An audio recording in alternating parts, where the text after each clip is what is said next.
then talk about the war policy, then now talk about the presidential limitations and constraints. One of the things that is really attributed to the Constitution of the United States is that the framers really thought through it and created mechanisms that going to balance the other power. So Kone is going to talk about the presidential limits and constraints that are there in the Constitution to help the power to be balanced. So there are only 3 requirements for you to be a president in the United States. That's constitutionally. Of course, they are inferred by other things, but the only 3: you must be a natural born citizen. So someone like me who is not born here, I cannot be a president. And I think the framers of the Constitution thought well about this, that you will not have somebody from outside come here and be the president of this country. The other requirement is that you must be 35 years of age. And I think you've seen this also as you talk about Congress, that you must, I think for a senator, you must also be 35 years old, and there must have been a reason for that. They attributed this to the wisdom that comes with age, and for presidency too, you must be 35 years of age. And then lastly, you must be a resident in the United States for at least 14 years. You must have lived within the United States for the last 14 years. So those are basically the 3 requirements that the Constitution stipulates, that these are the minimum that you must have to be the president. And for you to be chosen to be a president, we don't elect the president directly in the United States. We do that through electors. We select the people who are going to do the election. And to do that, we use the electoral college. And I wanted to ask us as a form of introduction, how many electors are there in the electoral college? So every year circle, you hear about them. How many selectors are there in the electoral college? Someone want to give it a try. How many electors do we have in the electoral college? You know, the magic number is that for you to, you must at least get 270 electoral college votes, right? But what's the magic number? What's the number that you must have? Yes, sorry. 539. 539, not quite. 538. Thank you, Chase. 538 is the number that you need to have. That's the number of electors in electoral college.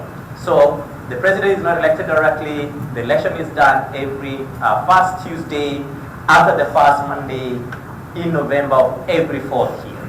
So after every 4 years, you do it. It's done by 538 electors.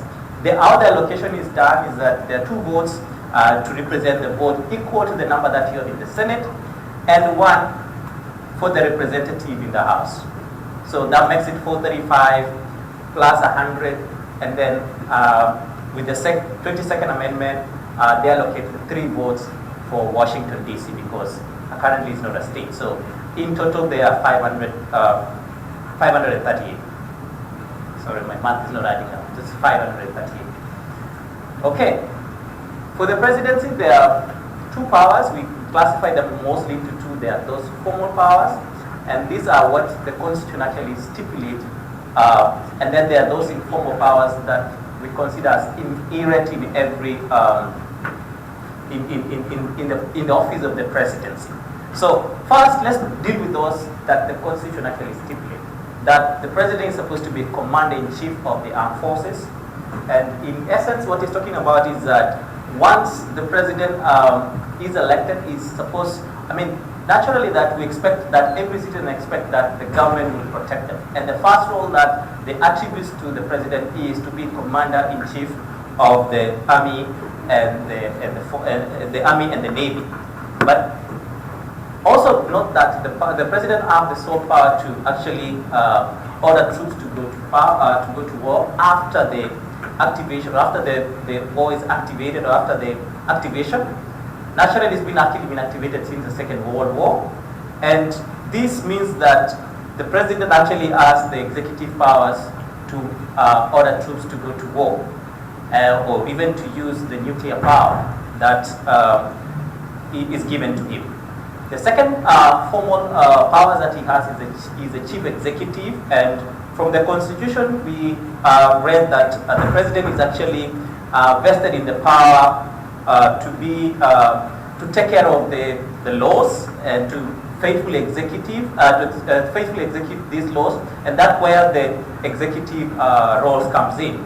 So every time you hear the president is sworn in, he says, "I do solemnly swear or affirm that I will faithfully execute the office of the president and will be, to my best of my ability, preserve, protect, and defend the Constitution of the United States." So that gives the power of the president to actually do various things in terms of chief executive. He can appoint, he has the powers to appoint, and the bureaucracy is so large. I'm told like there are almost 4 million employees who work in the government, but he has a limited power to actually appoint close to about 2 to 3,000 those who work directly under his office.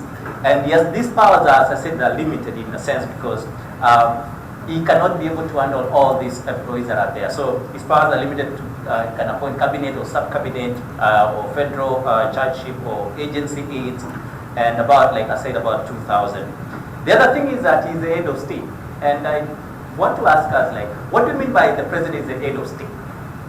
Does anyone have an idea of what it means to be the head of state?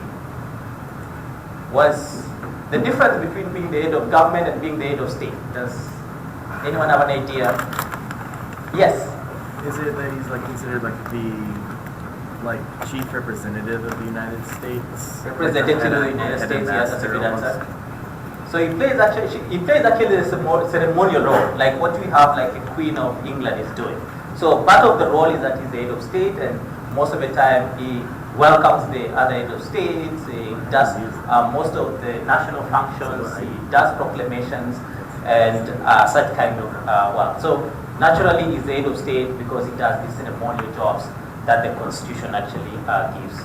Sometimes he gives the State of the Union address, and he loves, most presidents love it because the media attention is there, and they're given that media attention, therefore they act as a symbol of unity to the country.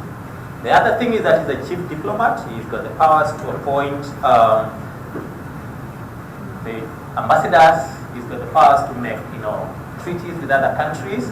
And when they do the treaties there, he can actually do two things. He's got powers to write, to make treaties with other nations, and this treaty must be ratified by Senate. 2/3 of Senate must pass this to become binding legal. Sometimes the president exercises the power by doing this. He can actually do what we call executive agreements. And executive agreements is that the president can write an agreement with other nation, but is not required to pass through the Senate or be ratified by the Senate. And therefore, he can actually make this agreement, but the limitation to that is that it cannot be passed on to the successive governments. If the successive governments chooses not to follow those, then it will be binding. It will not be binding to that regime or that government in place at that time. So it makes those proposals for treaties, and actually he's got the sole power to negotiate these treaties, but it's got to be approved by. The Senate. And this is the beauty of the US Constitution, that it is really balanced, that the president does not have all the ultimate power. And I think the framers had this in mind so that you cannot have a dictator in power. The other thing that he has is what we call veto power.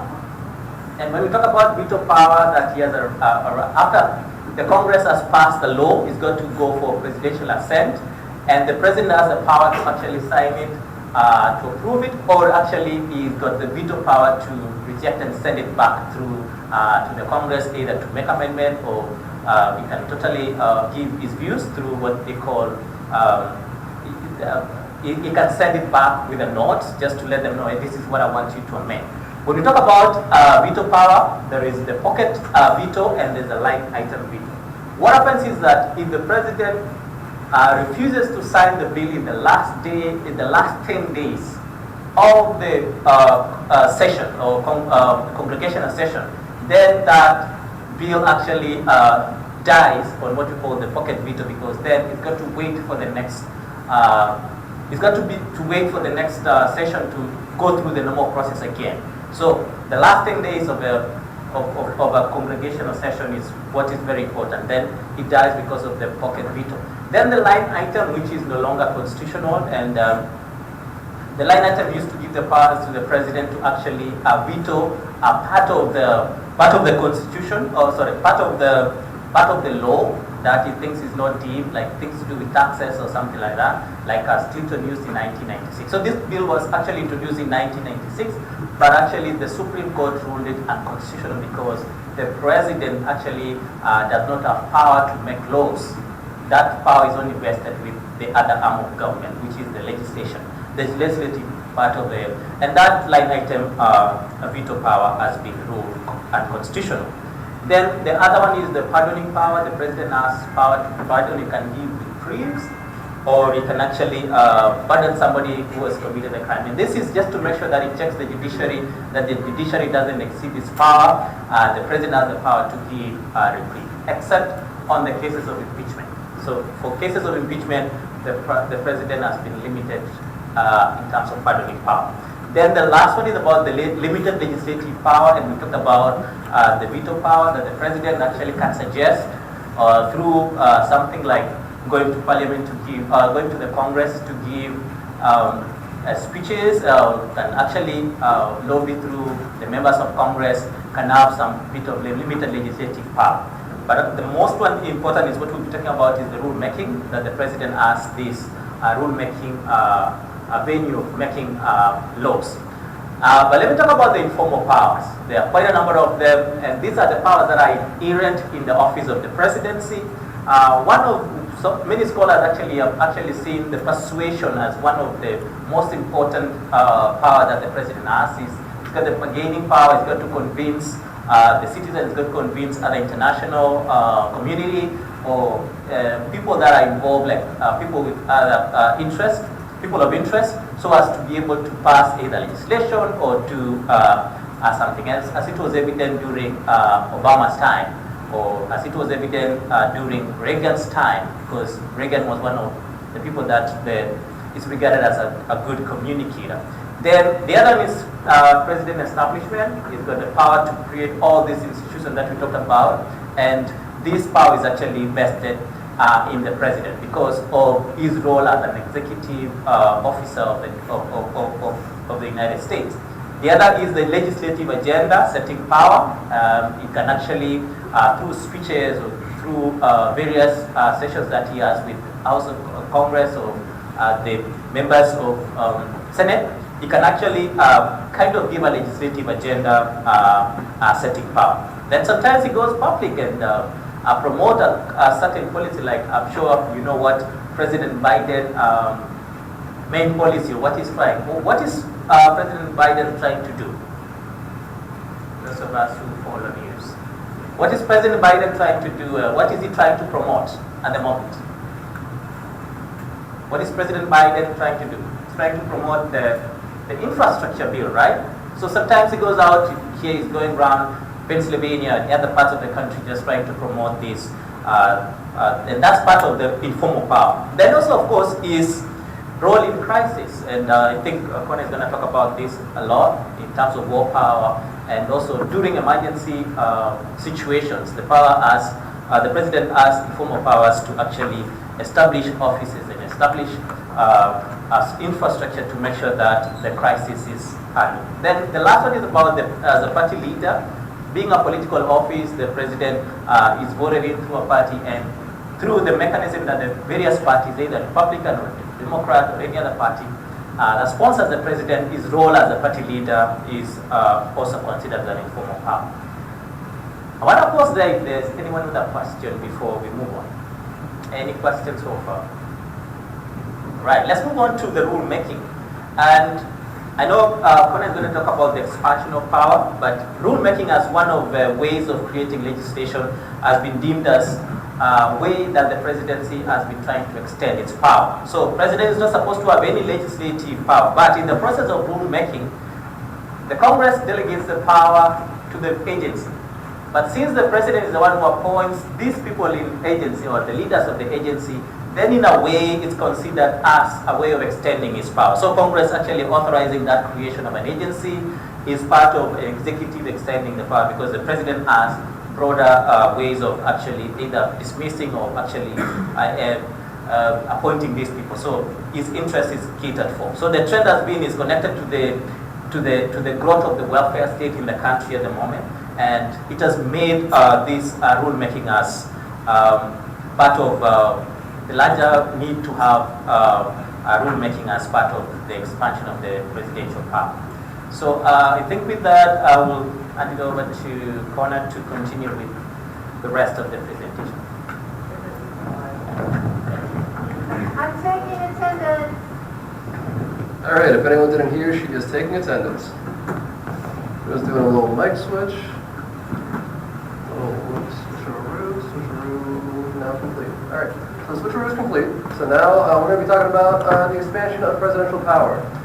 So presidential power has expanded over time, and as Dennis had talked about, one of these ways is through agencies. But actually, I think we should talk, because this is how I have it written. We're going to talk first about executive orders. So the president can essentially pass an executive order, and this can act as a form of legislation. One example is that W. Bush actually used an executive order to keep Guantanamo Bay open in Cuba. And that was, of course, our detention center for terrorists during the whole war on terror, which I suppose has not formally stopped.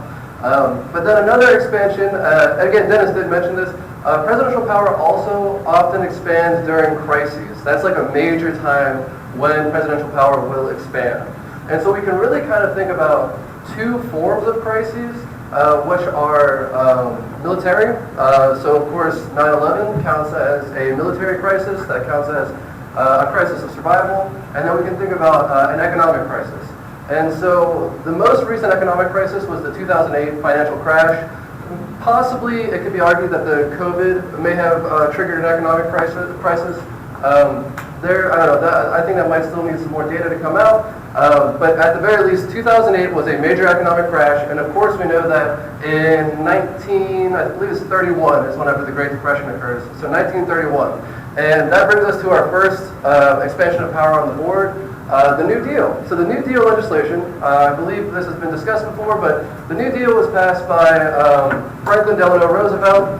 It is not, by the way, it is not a single piece of legislation. There's actually multiple pieces of legislation that deal with expanding the state, that deals with the welfare state.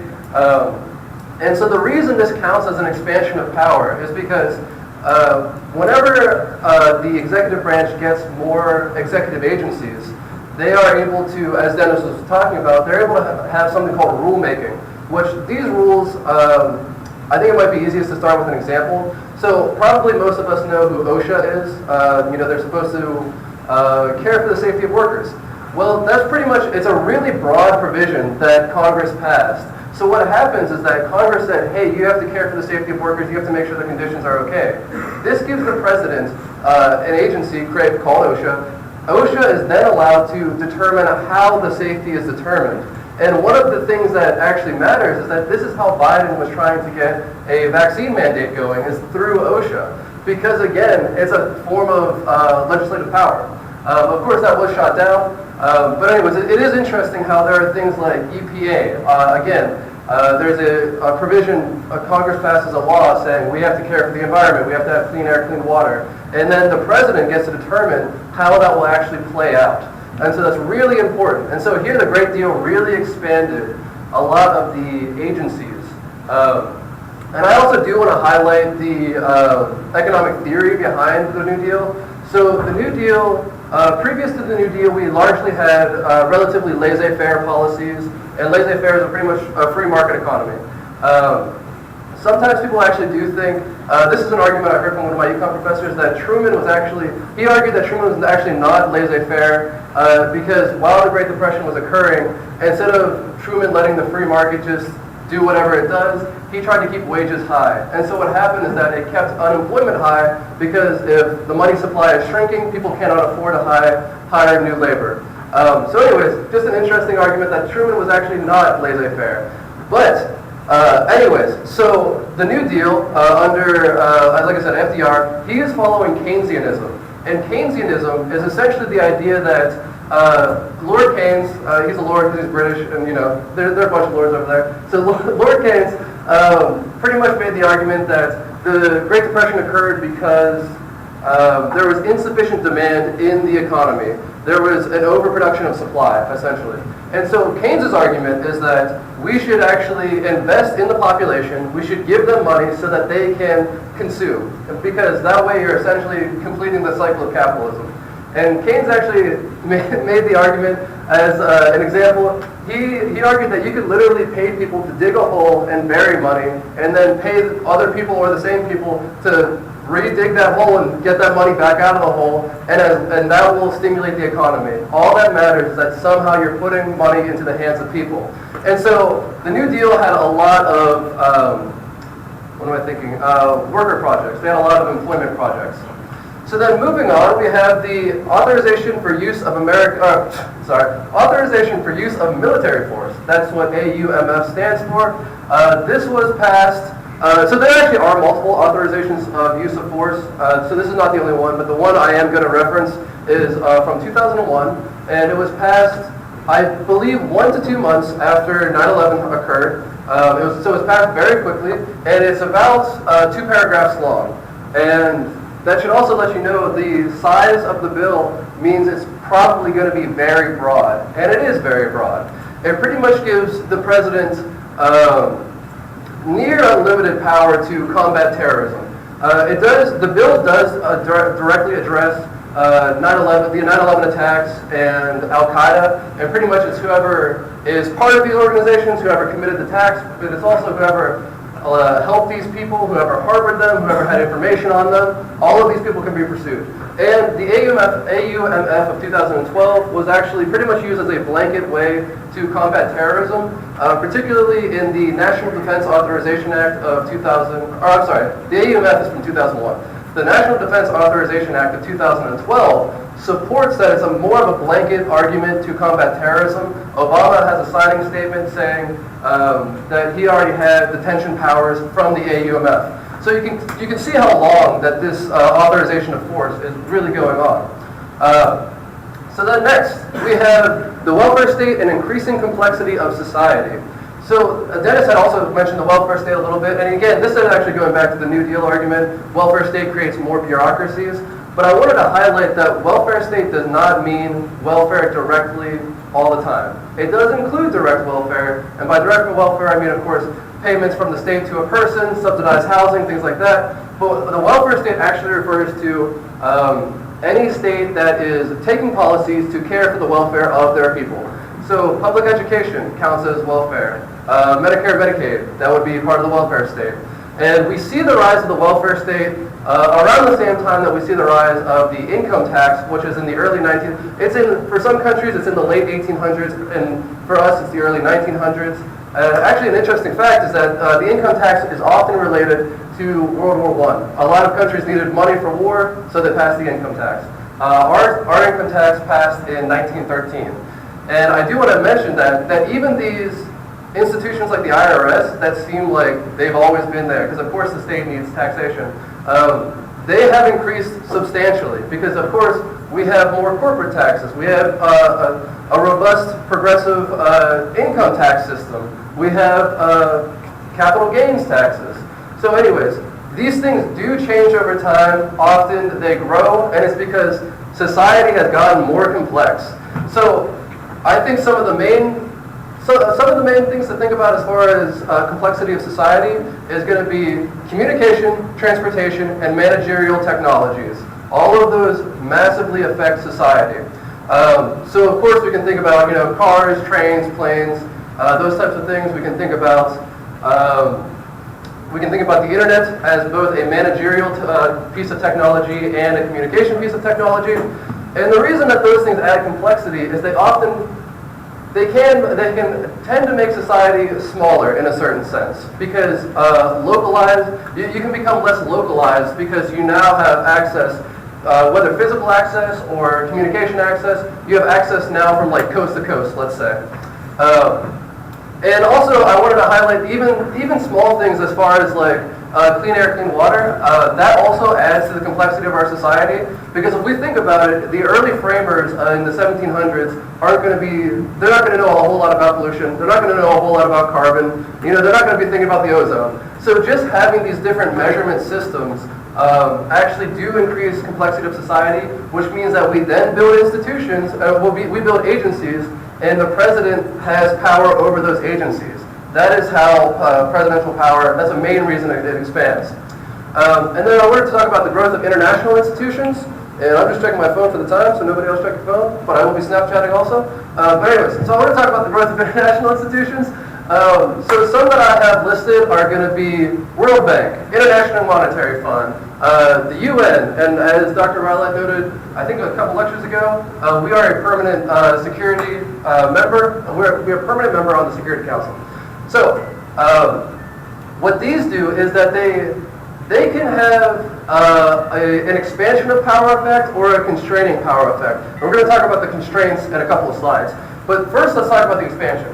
The reason that these international institutions can expand presidential power is because the U.S. has had such a commanding position on the world stage for a long time that they have been able to really push their agenda through some of these international institutions. And then we're going to go to calling a national emergency. So calling a national emergency, I think that's actually pretty self-explanatory. We're going to see a slide later that the president has much more short-term power. That's kind of what they're set up for, whereas the Congress is more geared toward middle to long-term power. So of course, if there is a genuine national emergency, presidential power is going to kick in. FEMA is actually a good example of a national emergency. FEMA is under the presidency. And recently we had Trump use a national emergency to build his border wall. There we go. All right, so we're going to talk about war policy, because as Dennis mentioned, the president is the commander-in-chief, which means that he or she has very high discretion over war policy. So largely there has been a shift from containment to multilateralism to preventive war. And I do want to highlight, this is really from the Cold War forward. This is not talking about war policy previous to the Cold War. So, excuse me. I know we talked a little bit about containment in this class already, so I'm just going to mention a couple things. Oh, excuse me. So George Kennan is the statesman that created containment. Of course, the idea being that instead of challenging the Soviets, we are going to contain them. Particularly, we're going to contain their ideology. That way, communism does not spread, and essentially capitalism will be the paradigm of the globe. And I did want to note that, interestingly, Kennan opposed the creation of NATO. And the reason for this is because he felt that by creating NATO, we're essentially provoking the Russians, and they're going to have some type of equal provocation. And that is essentially what occurred. The Russians, after we made NATO, created the Warsaw Pact, which is essentially the Eastern European communist version of NATO. And then, moving from containment, then we go to multilateralism. And multilateralism will come up again, but some examples that I did want to highlight are Bush Sr., so the president right after Reagan, and Clinton. And I want to highlight the reason that part of the reason they're able to do this is because the Cold War has just ended. Bush Sr.'s early 1990s, and the Cold War, or the Soviet Union fell in 91. So they're now working from the position where they are the dominant superpower. The U.S. is the dominant superpower, and they are able to really exert that. But Bush particularly was given a lot of credit for whenever the Gulf War broke out. He had an international coalition to challenge Iraq. You might know it's actually a very short war, but that's a good example of multilateralism, that he brought all these countries together. And then Clinton also pursued multilateralism. Clinton also really liked economic multilateralism. That was one of his things, is that if you bring people together economically, then they're not going to attack each other because now they're trade partners. But one of his examples is that Kosovo, which was in the former Yugoslavia, instead of attacking it just with the U.S., it was actually a NATO operation. So again, he's drawing in multiple countries that we're allies with. And then from there, we go to W. Bush, who had a doctrine of preventative war. Preventative war is essentially the idea that prevent your opponent from even being able to pursue war. So this could be done by economic sanctions, as one example. It could be done by international isolation, but what ended up happening is that we went to war with Iraq, and so pretty much preventative war became war.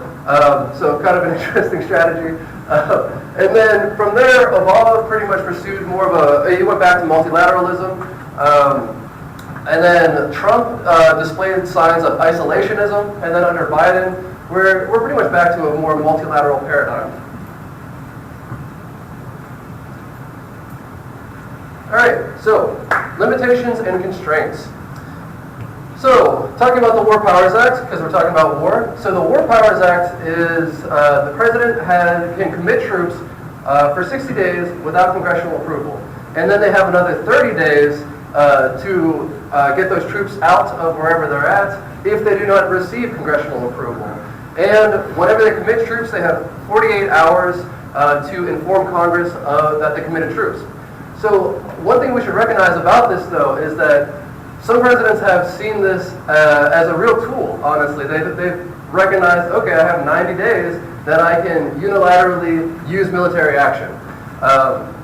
So this was a response to the Vietnam War, because of course the Vietnam War became incredibly unpopular. It was a large sink of money, a large loss of life, and we're going to talk a little bit later about how there was just a negative perception of the Vietnamese War. And I did want to highlight that Nixon actually tried to veto this law, and the reason I think that's important is because a lot of institutions like to keep their power, the presidency being one of them, and so in this case Nixon was unsuccessful in keeping even more broader military power. Then we talk about term limits. So does anybody, this is probably a real easy softball question, anybody know what one president has had 4 terms in office? Yeah. FDR. Hell yeah, he did. Cool, thanks. So FDR is the only only president that had four terms. He didn't finish the 4th term. Sorry. I thought I was getting a question. Anyways, so FDR had 4 terms. Previous to that, it was pretty much that because Washington had set a precedent of 2 terms, all the other presidents had 2 terms. So the term limits was passed in 1951, and it was really a response to FDR having that many terms. Part of the reason he got reelected so much is because he did have the New Deal policies, which is investing money. And really, he kind of wrote out 2 crises. And again, if a president handles a crisis well, he can become very popular. And the 2 crises he had were the Great Depression and World War II. And so we've already kind of discussed a little bit about how the presidents have limited legislative power and that their veto can be overruled. I'm not going to touch a whole lot on that. It's just the idea that there is another branch. They do not hold both solely legislative and executive functions. That's one of their limitations. The power of the purse lies with Congress, which means that they also don't get to allocate money. That's Congress's job. Judicial review. The president may take some type of action, particularly through their agencies. So some agency might take a ton of, actually, you know what, we talked about OSHA, we talked about the vaccine mandate. That's a perfect example. That was shot down as unlawful by judicial review. Judicial review, though, can also say something is unconstitutional, and that is an important difference because it's a lot easier to pass a law than it is to pass an amendment. So being unlawful is actually essentially not as strict as being unconstitutional. And then finally, it is true that international norms and institutions can aid the president's power, but it also limits the president's power. One of those ways are that through the World Trade Organization, we pretty much have to keep a low tariff regime. And low tariff just mean that imports and exports can pretty much move freely in and out of our country. Other things being that we really can't unilaterally just attack a country for no reason. Typically, we'll experience massive sanctions. People might even go to war with us. And really kind of a good example of that is Russia right now, who is experiencing massive sanctions. Ooh. There we go. So this is, I know I mentioned this slide earlier. This is pretty much showing that typically the president is going to have more short-term power, the Congress is going to have more long-term power. Obviously, this is broken up into domestic and foreign as well, so that is important to note. The reason I want to really talk about the short and long term is because the president is designed as the crisis manager. That is why he has, that's not all he does, but he is the crisis manager. That's why he has short-term power. Whereas Congress, if you think about it, there's a whole deliberative body, there's a whole deliberative process. Of course, they're naturally going to take longer to produce legislation. So a main point I wanted to really highlight here is that even if the Constitution stays static, the context that the Constitution exists in changes. This can change the distribution of power within the Constitution without amending it. And so I think it's important to say that even if we don't think it is a living document that it should be changed, it's living by mere virtue of existing, because it is existing in the same time that we are existing. And then I think we're actually going to skip over this video. We have a little bit of time. We don't have as much time, but we are going to conduct a poll. So this poll is pretty much: do you approve of the current president's policies? And is that already up? That's now. All right, and it's up now.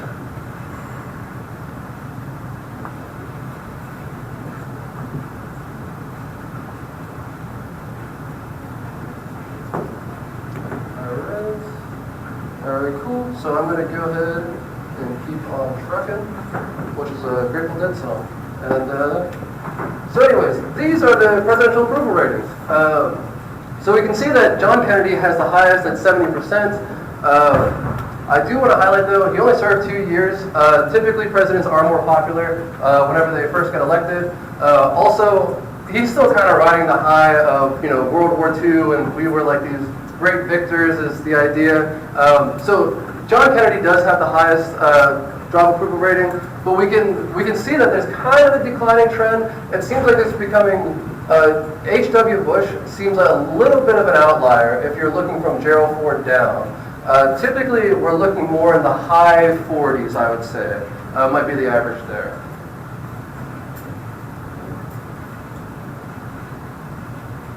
Oh, man. I'm sorry, I don't have the back. I have to see for the throwing me off. All right, so then finally, this is what I was talking about before. We can typically see that over time, presidents, this is also their job approval rating. Typically over time, their job approval rating will fall. We can also see really substantial events, particularly if we look at Bush. Will this highlight? Yes. Oh my goodness. So we can see right here, that's going to be 9/11. That's where that spike comes from. We can see, for instance, this drop over here is going to be Watergate. So anyways, it's kind of interesting that we can, and this is going to be the Vietnam War right here. Like I said, the Vietnam War was very unpopular. So it's interesting to connect historical events with public opinion. And this is actually trust in government. I think that this is an important graph to show because a job approval is one thing. Do you actually trust the government is a whole other thing. And we can see over here, this is about 70%. And from here, it has never been that high since then. Whenever we get to our current status, we're looking at about 23% of trust in government, which is really fascinating considering we live in a democracy and we don't trust the government.